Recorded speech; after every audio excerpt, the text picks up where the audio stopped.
Alright, so I'm gonna have you go first. Just kind of see what you're thinking, and then we'll kind of go back and forth.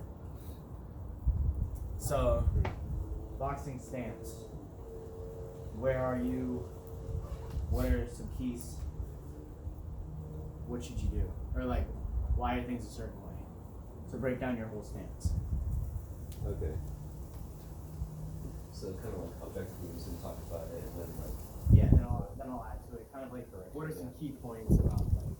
You don't have to be like legs this many inches apart. Kind of just like a rough. Okay. Rough that. I guess like there's like two trains of thought that I heard. It's like you said that you should have like most of your weight on your back foot. And then people are saying that you should have it mostly on your front foot. But for me, it's kind of like I don't know. It should be like half and half. But I like to have it like maybe just like, or I guess like maybe like a little bit more on my front foot. I don't know. Depending on style. I guess. I was taught 50-50 or more weight on the back. That's how I was taught. Oh, I see. Just because it's like from a movement standpoint, if you get all the way here, you kind of have to move the weight to get to like hit the angle. Versus like in the back, you can easily kind of like take the angle and spin. And the other thing is the more weight you have back, the more power is in the right hand because you get that weight transfer. So, and then I think the problem with having the weight too much forward is like you don't have power in the shot, and it's like you kind of move, but then you're only limited to like that left hook, that left uppercut. So you're kind of like balancing that versus like you can still even with your weight back, you can still get a good jab in. Right. So I think we're seeing that kind of like a jab in general is like kind of like right, like two minutes of jab. Whereas like you're just all the way forward and just. Yeah, well, all the way forward. It's like if you're all the way forward, the danger of being all the way forward is if you like jab and miss, you're gonna lean right into that uppercut.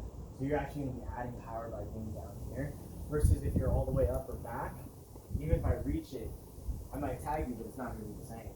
Versus if you're kind of like leaning here, you're gonna be like walking right into that. So what about upper body positioning?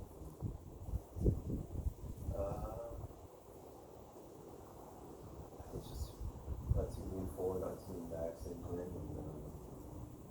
I do kind of sway. Yeah. No, it's not like you don't want to be like super tight. Right. But one of the things I like is like I think some people blade too much, and then they don't have a right hand. Other people square up, and I think it's kind of like it's more like an arm punch, but like either way, right? Yeah, but then it also depends on the range too. Because if I'm on the out, so what I like to do is I like to kind of point with my shoulder, my left shoulder. So I'm kind of pointing here. Versus here, it's more equal. Here I'm pointing more with my left. So if I overturn and I kind of show more of my rear delt, then it's like I'm kind of doing that sideways and not much. So I like to point with my front shoulder. That way I'm here. But sometimes if I get to the inside, then I might like to square up a bit just to be able to land those body shots. But I don't. I'm slightly more bladed on the outside compared to inside. And then what about your guard? So guard. When I first began doing this, I was kind of like going like this the whole time. Out of fear. Yeah. But then you told me that going like this is like a bit too slow for like certain movements. So kind of dropping a little bit, when you're kind of like out of range, out of the pocket. Yeah. And just maybe like there's different ways, but I think for me I kind of prefer this way. Kind of like tie guard-ish. Yeah. And then when you move in close, I kind of like maybe shut up a little bit. So. Yeah. Well, I mean, I think there's different guards for different situations. When you're on the inside, you definitely want to be a little bit tighter, a little bit higher. On the outside, Ariel really likes a more like distant guard. Right. And I've seen other people do that too, where it's like when you have a more distant guard, you kind of pick it off before. I still like to have a high tight guard, but not like squared up, but still like tight. I usually like to have one hand touching the head. That way, I feel like I can move pretty good. Also pick off shots. So that's what I like. I feel like that's what works for me. But I have been experimenting with like the more extended guard. I was telling you to do that. He was like, yeah, I figured Yeah. a bit more, and I was like, well, that's pretty weird style, but you know, like, Yeah. I don't know if it helps you out. To I've been playing with it more. So I've been playing with it more, but it's kind of one of those things where I feel like if it's extended, that range from the right hand here versus when it's back here, you get that extra couple inches. On the jab doesn't really make too much of a point because you're just trying to tag them. You're not trying to like, because like if you throw the right hand from like right in front of your nose, more power. less power versus by your cheek. Oh, right. It's like that extra couple inches. And they want to like even here, so it's like. Yeah. Hey dude, how's it going? Oh, the plants that I'm gonna drop off, don't water them until February, Okay. because they're soaked from the rains. Okay, Dad, there's Joe. Joe's dad. I'm Joe. Nice to meet you. I thought it was Rocky from Far Apart. Oh. Well, you know, When You you're see an Asian guy and it's automatically okay. well, he's not full Asian like Rocky, but yeah, I didn't catch that one. I'm No, like, they're the same height, so. they're the same height, they're the same build. Yeah. Is he Filipino? He is. Okay. And 9 times out of 10, he's the guy he works out with. We're pretty close. I'm Malaysian, so Okay, like Malaysia's close not too enough. far It's from in the the same Philippines. subcontinent. Yeah. Yeah, so I kind of like having it back here. Plus, it also depends on the guard you use. If you're kind of blocking it here, it makes sense to have that hand back here. I like to kind of tuck, kind of getting the forearm up. So from here, I kind of just slide. Or at the bare minimum, I have like a chunk of the glove to block. So that's what I like for that. But So here it's like kind of just open, right? I feel like it's like you kind of people come around. Well, yeah, because with the hook, you gotta bring it all the way there. Versus if it's right there, you can kind of hit there or just slide it up a bit. And then even like down the middle, it's just like Yeah. it's just way easier to go out. Yeah. Well, also one of the things I like to do on the jab or watch it. So, and then also like, do you ever feel the shot? I have, but every time you use something really with it, like you kind of stuff it, and then you make me want to have to go like this really quickly. Yeah. Before you get me, because I don't do it ever. No. So the main way with to kind of shut down the Philly shell if someone is like really inexperienced with it is to jab to the body, which is what I like to do. Because if you have the Philly shell, number one, a lot of people have the tendency of squaring up instead of having it all the way over. Well, they either square up or they go all the way back. So if it's all the way back, I kind of pin, shoot the right hand forward, or I take the body shot around, come over the top. Right. Because it's kind of natural reaction of like when someone goes to hit, they kind of just think, oh, there's that shot. They don't think of what's coming else. So it's one of those, if they're not used to actually rolling, because if you jab them to the body and you can put a little pressure on my arm, I can still roll. If anything, I'm just rolling it off as I see the right hand coming. But if they're not really used to rolling, because like a lot of times, guys who are inexperienced at the Philly shell will roll when they'll be able to like, because usually it's like, catch the jab, roll, and then there's the block for the hook. So it's kind of like this action. Right. So it's like they're used to doing this, but very few people are used to like getting the arm pinned and then still rolling. So that's kind of like a trick I like to do. And so that's the only thing I would be aware of is like, regardless of It's what. me quite a few times, yeah, where it's Yeah. like I'm like stuck. And Yeah. You get me with the right. I'm like, oh, I'm not gonna do that again. Yeah, yeah. But that's the thing is like you kind of roll out, roll, and then counter or even turn. You know, there's other ways to do it. Or if someone jabs to the body, you can kind of close in and kind of so big. So that way, even if you do throw the right hand, you're still. There's like no power from right here. Yeah, yeah. So there's certain ways to do it, but I would say the biggest thing is don't overblade and then don't square up. Kind of same thing. Point that shoulder so that way you can still turn, still throw the right hand, still have power in the left hook. So you kind of like still stay balanced. Because a lot of times those over positions might oh, if you square up you can get all the power and all the hooks. You're just a full target. If you're bladed, it's like, oh, I'm so defended. But I'm like, you have no power in your shot. So it's like you kind of have to have that balance of like in between where you can move with your shots but still tuck and defend. And there are caveats, right? Like, you know, times where you kind of like maybe want a bit more squared for like that hook. Like, Got it. I see you do that. You're like here, and then you'll come out, and they do like a super like a wide stance, but a hook, Yeah. with a lot of power, and come back. Yeah. But then it's like, yeah, it's not.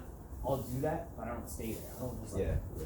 boom, and then like wait for you. It's just like just go back over to you. yeah. Yeah. Because then if you took that angle, then I'm screwed here and still like come back. But Right. if I can just like hit, move,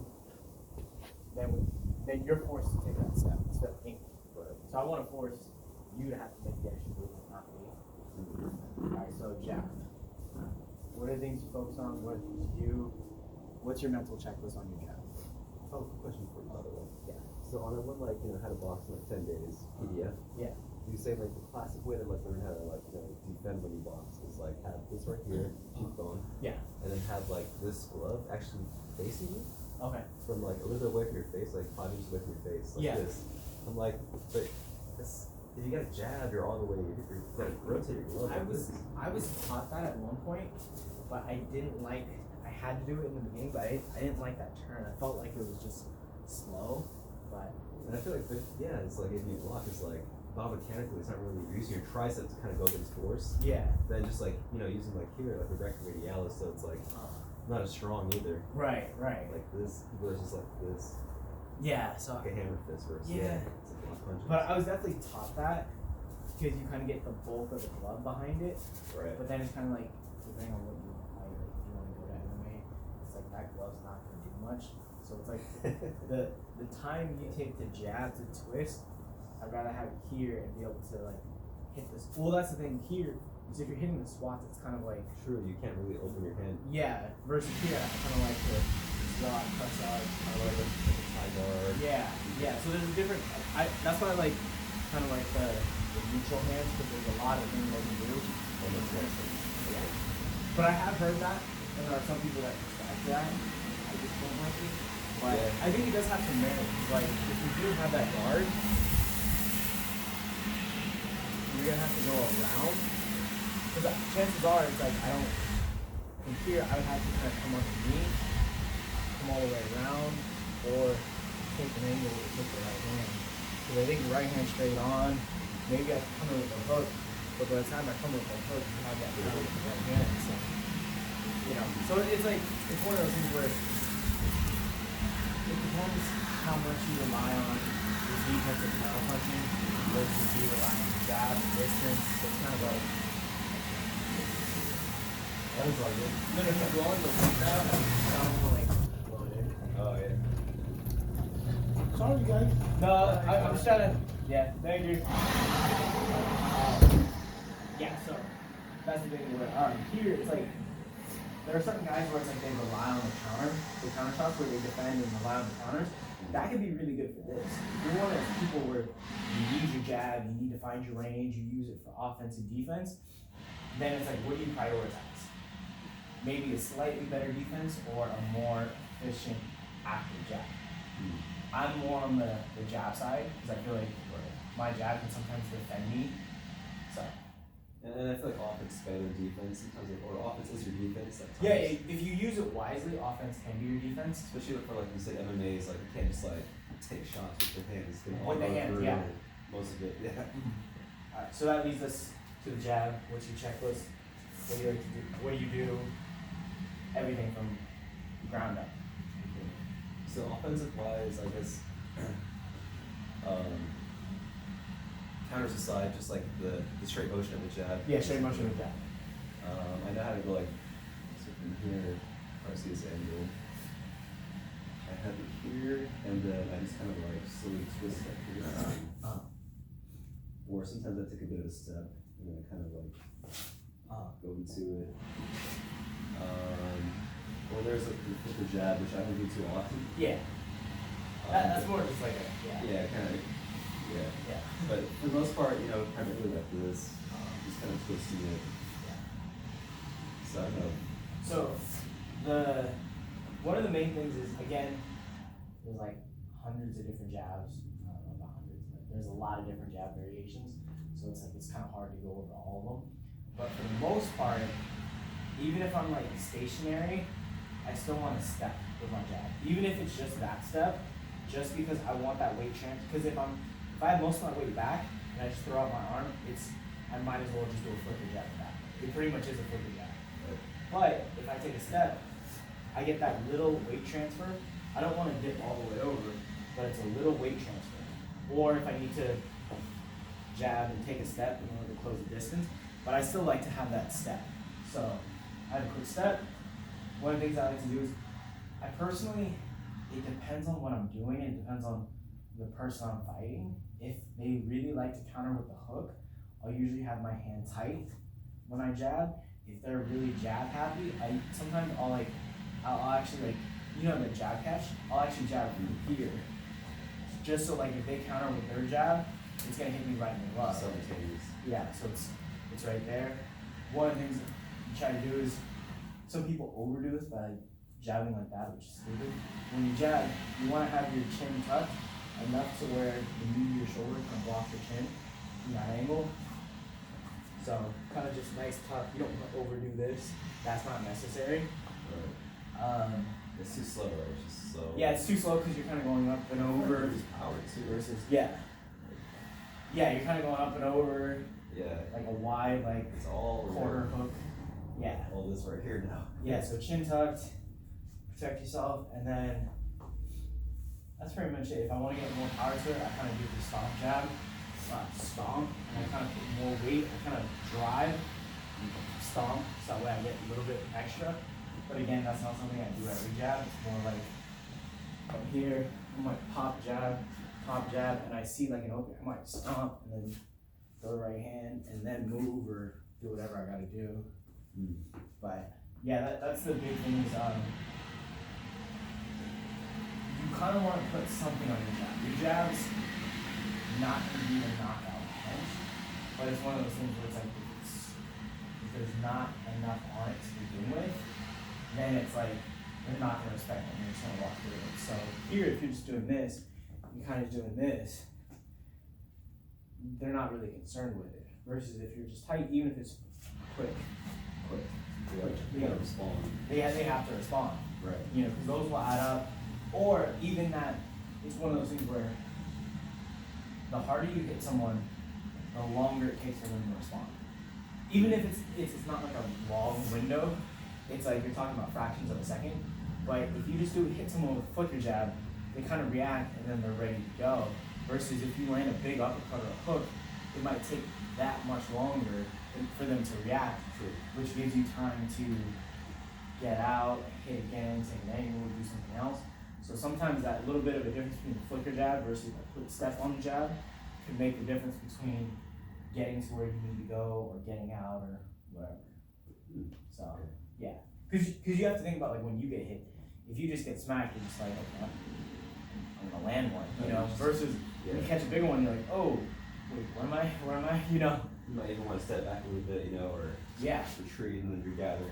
Yeah, so it's like you kind of go through that small like fractions of a second can make a difference between if I'm jabbing, throwing a right hand, or if I'm jabbing and taking an angle.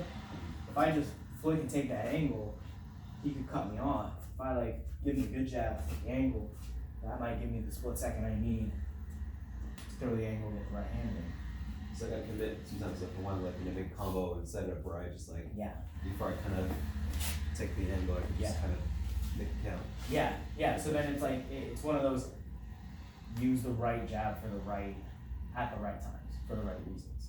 So it's like there are times where like if you're literally just trying to kind of gauge the distance, kind of like see how they react, using a flicker jab is perfectly fine. Because a flicker jab, you're barely using any energy at all. That stomp jab, you're gonna get tired. Like if you throw 100 of those stomp jabs, it's gonna add up. Versus these flicker jabs, you can probably like chill out, move around, So it's like, it's one of those, you don't wanna like always go hard because then you're just gonna like tire yourself out. But if you never put anything on it to begin with, they're just gonna walk through. So you kind of have to know when to use it and when not to. So you'll kind of feel it. And then also sometimes, even just throwing a couple like hard jabs just to see how they respond. Because it's one of those things where if we're boxing, and I throw a couple flickers out and you're kind of like, you don't respect it, then I'm like, okay, maybe let me throw a stomp jab. Boom. Do you like shell up and you're kind of like, oh shit, like there's a difference? Because then I know, okay, if I put something on it, he's nervous, he's reacting. So I can kind of tell the difference between what he does and what he doesn't. Because one of the things that Andre Ward talks about is you're gathering data. So like, okay, if I throw a jab how does he react? Okay, he does that. Throw another jab. Okay, he does the same thing. Okay, then we feint a jab. Repeat, same thing. Okay, I know this is his natural reaction, so I can play off that. Versus, if you kind of do a flicker jab, and you get one reaction, you do a stomp jab, you get a different reaction, then you kind of have to go off that and be like, okay, maybe he reacts differently for the type of punch. Right. So then it's kind of like analyzing, picking up data, who does what. Because, you know, like, for example, I'm not going to mention names since we're recording, but, you know, there's certain people where, like, when you're shelled up and they know a punch is not coming, they're going to drop their hand, boom, boom, boom, boom. And the second you put something back, even if it is something light, they're like, oh, I got to get back. And it's kind of that all offense, all defense.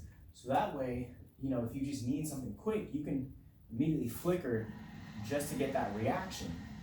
Versus if someone kind of ignores that, sometimes you may need to do a harder shot to get that shell up defense reaction. So it's kind of like based on the opponent. So, all right, right hand. What do you do? What do you focus on? Where are your feet? So I guess my stance is the same. Uh, Kind of go like this. Where I'm just like both angles. So I'll do it 2 times. So I'm gonna be a I guess. little mean to you. So get in your stance.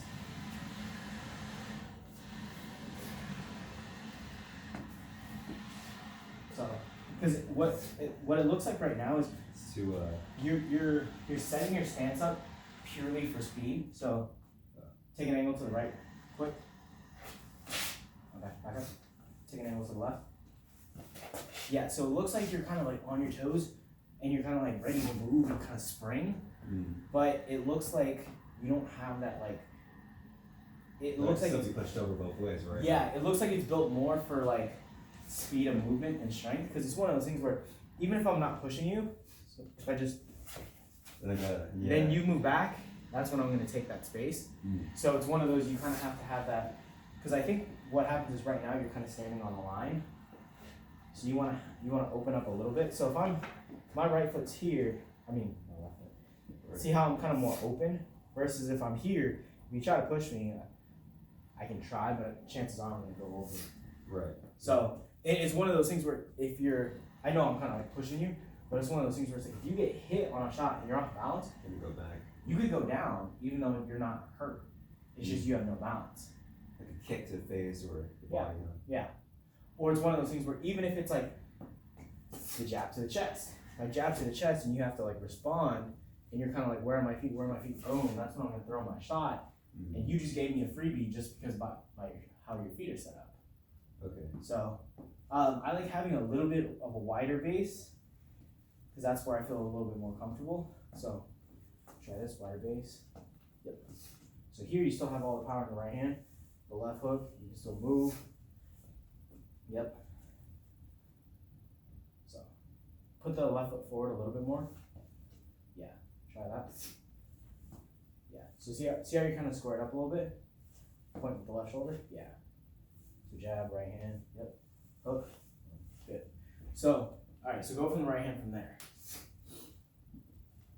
Okay, so right hand usually, I used to kind of like have a weird habit of cocking it back first. But from here, I should just go like this, like same thing as like the jab, pretty much just goes through motion. So it looks like you're kind of like snapping it versus like driving it.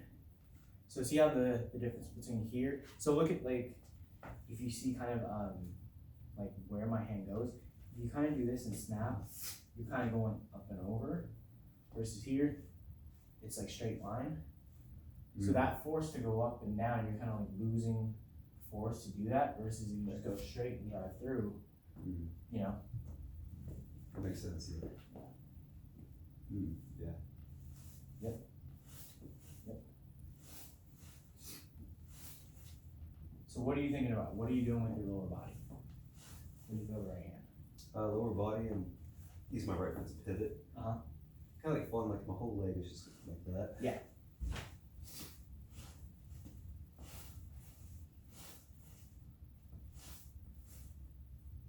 Yep.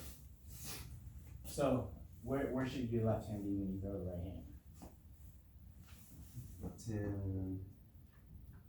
I guess right here for the counter, kind of. Well, it depends. So try that. So see how you're kind of jamming yourself up a bit? Because if you have the left hand here, you throw the right hand, you're kind of messing up your turn, and you're not getting turning all the way. Versus if I have it here, it's kind of like out of the way. So try it with the left hand in front. See how you're kind of like off balance right there? So come back. Get it to the cheek and then throw the right hand. You might be like over twisting. Basically that finished position should be like kind of like a split squat, like about to lunge position. So you should be able to go here and like immediately take off. So you don't rotate. You don't rotate your foot. I think I'm doing this. Like, So see how you're rotating all the way over? I want to rotate my knee to you. oh, that makes sense. Body Yeah. can follow. Yeah. Yeah.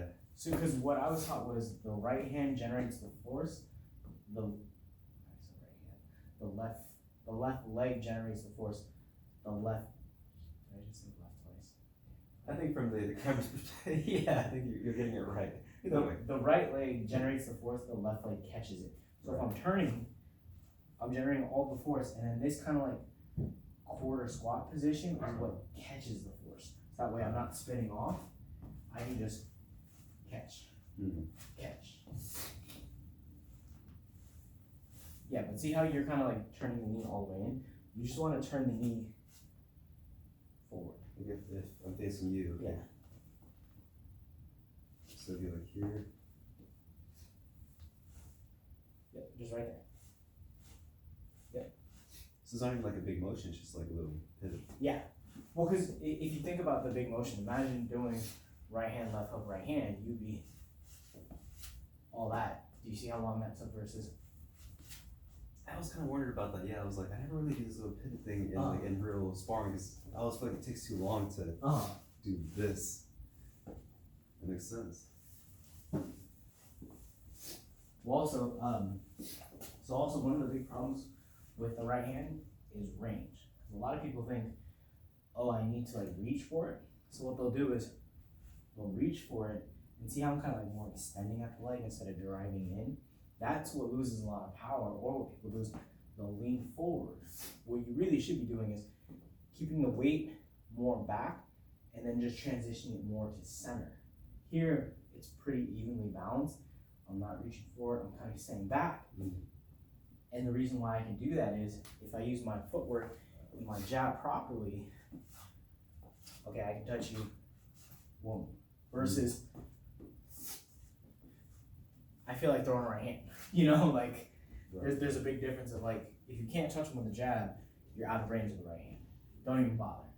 Makes sense. You know, so that's one of the big things is like staying here. So that way when I throw my hook in my right hand, It's either way to be bad form, right? You're just like you can't reach and you're just like, okay, well you Yeah. gotta lean all the way in. but then it's like you're sacrificing a whole bunch of your form and power just to touch them. But it's like, what's the benefit of it? Yeah, you touch them, but It's a Hail Mary. it's a Hail Mary and you're not really getting much out of it unless it's like you're just trying to rack up on points. Right. So, alright, so left hook. Okay, left hook. And I had a problem from the video I watched where I was like kind of, I would throw it like this, like not even get all the way up. Because I feel like this is maybe textbook. I could be wrong, but that's what I saw it this way. And then I've been going like this, which is kind of bad. Like kind of not going like all the way So this way. it looks like a lot of times you're trying to rely on your arm actions Right. to get you that. So realistically, like if you there's a Thai trainer that does this where he ties people's arms to their body, and they literally have to just generate force. So it's like if I'm tucking, I can still get all that force without even moving my arm. So when I actually do move it, then it's like I get a little bit more force, but the majority comes from everything else. Right. Okay. So even with the hook, if I stay tight and not even move, I can still generate that amount of force without even moving. So that way, when I actually do extend it, it's still good. You know, I'm still relying on this.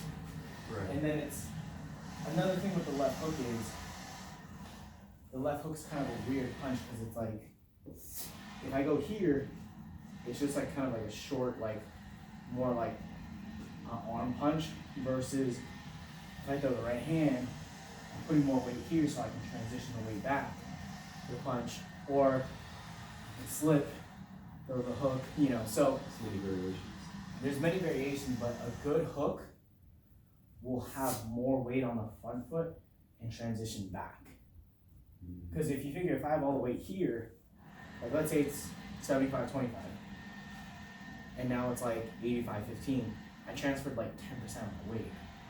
Versus if I go like 75-25, and then boom to 75-25 to 25-75, that was about a good 50% of my body weight that I just transitioned from here to here. Just kind of Yeah, using that pull. yeah. Same thing with the slip, putting more weight there, boom. If I weave under, putting more weight there, transitioning back. So it's all those things. That's why the hook is not something that, like, even if you step and kind of do that lead, you're still stepping to get that hook. Right. You know, so a lot of times, even on the in-tight hooks, you still want to get that turn. That's why the best hooks are, the most dangerous hooks are that mid-range hook. You know, the super close range ones, when you're just doing this, it doesn't feel good, but it's like those mid-range hooks where you can get that full movement, get that full hook. That's what really, or even the uppercut, because I'm still transitioning here, and then turning it over. Those are the hooks that really do a lot of damage. So once you do that, where you use the hook off the right hand and a slip or a weave, I'll let you pick, but just do it kind of off of a punch, and do the left hook off of a head movement, whichever one you want to do. Okay. Yeah. I'll work on that. Yeah. So do that a couple times, and then we'll just kind of like. Other ones here. Oh no. It's more of a weave, right? Well, you can do either. You just instead of hooking, you just took the angle and hit the jab. Not a bad thing. It's not a hook. Right. So you kind of step into it, like kind of step. Yep. And then See how you're like always trying to take the angle? Yeah. So if you're not planted, you're losing power. I feel that too. Yeah. So if you weave under, hit the hook, and then move. Versus if you go here and you jab, you're just trying to touch them. That's why it's okay to move. Okay. You know? Because it depends on what are you using the shot for. If you're using this hook to guide into the right hand, that's fine, but you're just gonna have to know that your hook's just a setup shot. So it's like, are you doing the power shot or the setup shot? Right, okay. Yeah. I've seen some drills where they kind of go like this, like angle drills where they're like, okay, step out, jab, and then when you pivot, throw a hook, and then reset. And then reset. But yeah, so sorry. So setup, power shot, or defensive / get out. So it's kind of one of those, if I hit here, weave, hook out, I can either use, this is either my setup shot from my right hand, or it's literally just to get out, right? Hook out, and then I can kind of back up. So it's a way to use the hook to get out safely, to where you're throwing something to where they have to react to it, or get hit, and at the same time I'm taking an angle to where I can continue to throw, or move out and just get myself to safety. So if you want to make it count, then feet set, right? Yeah, So feet it's just set. like coming in, bam, and then maybe do So more from there. go back to the hook. So what I want you to do is no other movement, weave, hook. Just those two movements. So see what's happening is you're twisting at the lower body, and then you're doing this arm action. So basically you're losing all your power. So if I do this, see how like basically as I hit this hip, it transfers, versus by hipping, you Right. see how like the power dissipated by that point? Right. So you want to time these to where it's like right as I open up my hip, that's when the hook lands. So those two things have to work together. So at the same time, then just Yeah, there's no point, yeah. right? If it's two movements, you're losing like 80% of it. Right. Okay, that makes sense. gonna do it slowly. Yeah. So here.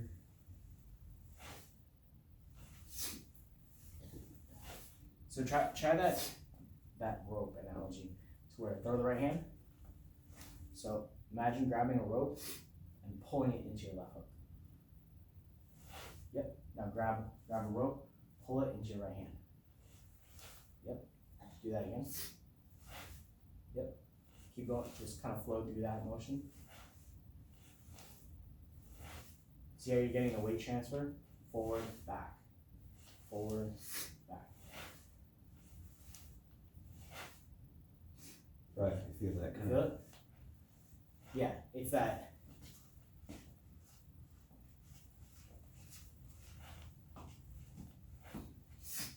So it means from here, I got the rope here pretty Yeah, much. so same thing from here versus here. Just gotta More pull weights back. here. I just gotta pull, land that hook.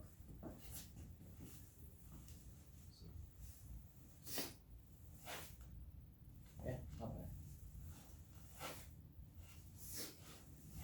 So another thing is there's a difference between pulling my weight back here versus pulling my weight back here versus pulling my weight back there. So when I say pull your weight back, it's more on the lower body and your center of gravity, not really so much your torso. Mm. So if I come back here, my weight's here, but like my upper body's still over the center line. My hook, my body's still over center line, but most of my weight's back here. I don't want to pull back. Ah, I see. Yep. I see, I can do this one straight. Yeah. I'm gonna experiment now. Yeah. Yeah. See how you're kind of shifting back? Yeah. Yeah. So there's the difference between moving the weight in your legs versus moving your upper body. Because it's one of those things where if you pull back with your upper body too, your range is completely off. Right. Because then what should have been a normal hook, you might have to reach, and then it kind of throws off your timing and your technique. So it's like kind of all in the hips and. Yeah, it's all in the hips and the footwork where I'm transferring all the weight, but I'm not really moving.